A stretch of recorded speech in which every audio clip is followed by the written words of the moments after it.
कहा जाता है दुनिया में देवता पत्थर से तराशे जाते हैं, लेकिन पुरी में भगवान लकड़ी से जन्म लेते हैं, क्योंकि यहाँ ईश्वर प्रकृति से अलग नहीं, उसी से प्रकट होते हैं। उनके न हाथ हैं, न पैर, न ही कोई पूर्ण चेहरा, फिर भी उन्हें कहा जाता है जगन्नाथ। देवता अधूरे नहीं हैं, हम हैं जो उन्हें समझ नहीं पाते। यह कथा शुरू होती है पुरी के घने वनों से, जहां सबरा जनजाति एक देव की पूजा करती थी, नील माधव। ये पत्थर नहीं, यही हमारा देव है, यही हमारी रक्षा करता है।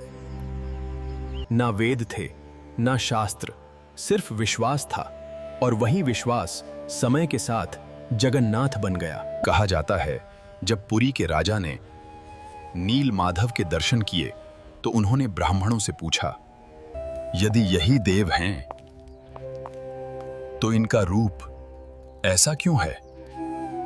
महाराज, हाँ, ईश्वर को रूप मत दीजिए, वही तो सबसे बड़ा रूप है। और तभी जन्म हुआ एक ऐसे देव का जो न आदिवासी था न केवल वैदिक, वह दोनों था। कहा जाता है उसी नील माधव ने समय के साथ जगन्नाथ का रूप लिया, जब आर्य परंपरा और आदिवासी विश्वास एक ही धारा में मिल गए। जगन्नाथ की मूर्ति जानबूझकर अधूरी बनाई जाती है, क्योंकि यह शरीर नहीं, चेतना है।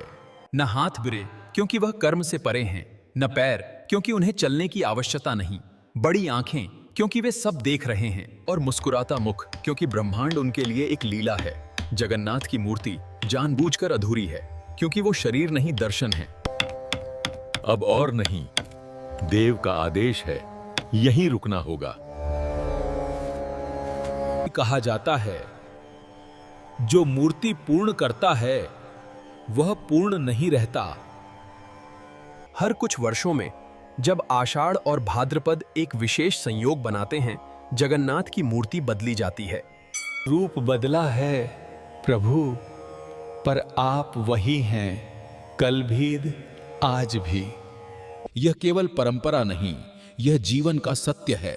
सब कुछ बदलता है, पर चेतना शाश्वत रहती है। इस प्रक्रिया को कहते हैं नपकलेवर। यहां देवता नहीं बदलते, केवल देह बदलती है। शास्त्रों में कहा जाता है जब श्री कृष्ण ने अपनी लीला पूर्ण की, वहीं विष्णु चेतना पुरी में जगन्नाथ बनकर प्रतिष्ठित हुई। पुरी में भगवान अकेले नहीं पूजे जाते, उनके साथ हैं बड़े भाई बलभद्र और छोटी बहन सुभद्रा। सुभद्रा करुणा और मंगल का स्वरूप हैं, इसीलिए वे दोनों भाइयों के बीच विराजमान रहती हैं। तीनों साथ पूजे जाते हैं क्योंकि ईश्वर भी परिवार में पूर्ण होता है। साल में एक बार भगवान स्वयं गर्भगृह छोड़ते हैं, राजा झाड़ू लगाता है, जाति वर्ग ऊंच नीच मिट जाती है। आज मैं राजा नहीं, केवल सेवक हूं, जगन्नाथ के चरणों की धूल के समान। जगन्नाथ सड़क पर आते हैं अपने भक्तों के बीच, क्योंकि वो किसी मंदिर में कैद नहीं हैं, वो वहां जाते हैं जहां आस्था है। जगन्नाथ हमें सिखाते हैं पूर्ण होने के लिए संपूर्ण होना जरूरी नहीं, और शायद इसी अधूरेपन में ईश्वर बसता है। जगन्नाथ केवल देवता नहीं, वो एक दर्शन है। चार धामों में एक जगन्नाथ, वे इजहार जो सबके हैं।